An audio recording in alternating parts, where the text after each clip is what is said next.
ನಮಸ್ಕಾರ. ನಾನು ನಿಮ್ಮ RJ ಅವಿನಾಶ್.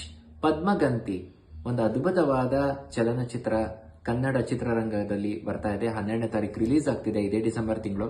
ನನಗೆ ತುಂಬಾ ವಿಶೇಷವಾದ ಪ್ರೀತಿ, ಯಾಕೆಂದ್ರೆ ಸದಭಿರುಚಿಯ ಚಿತ್ರಗಳು ಅತ್ಯಂತ ಹೆಚ್ಚು ಕನ್ನಡ ಚಿತ್ರರಂಗದಲ್ಲಿ ಬರಬೇಕು ಅಂತ ನಾನು ಬಯಸ್ತೀನಿ. ಅದರಲ್ಲಿ ನನಗೆ ತುಂಬಾ ಇಷ್ಟ ಆಗಿದ್ದು ಲೀಲಾ ಮೇಡಮ್ ಅವರ ಅಂಕಣಗಳನ್ನ, ಅವರ ವಿಚಾರಧಾರೆಗಳನ್ನ ಕೇಳಿಕೊಂಡು ಬೆಳೆದವನು ನಾನು. ಅವರು ಈ ಕಥೆನ ತುಂಬಾ ಚೆನ್ನಾಗಿ ರಿಸರ್ಚ್ ಮಾಡಿದ್ದಾರೆ. ಮತ್ತೆ ನಮ್ಮೆಲ್ಲರ ಪ್ರೀತಿಯ ವಾಗ್ಮಿ ಆಗಿರುವಂತ ಸುಚೇಂದ್ರ ಪ್ರಸಾದ್ ಅವರು ನಿರ್ದೇಶನ ಮಾಡ್ತಾ ಇದ್ದಾರೆ.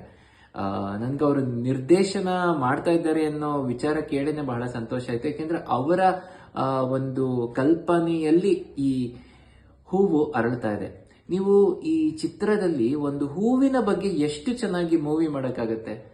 ಒಂದು ಹೆಣ್ಮಕ್ಳಿಗೆ ಈ ಹೂವಿನ ಬಗ್ಗೆ ಆ ಟ್ರೇಲರ್ ನೋಡಿದಾಗ ನನಗೆ ಎಷ್ಟು ಸಂತೋಷ ಆಯಿತು ಅಂದ್ರೆ, ಒಂದು ಹೂವನ್ನ ಅದ್ಭುತವಾಗಿ ತೋರಿಸಿದ್ದಾರೆ.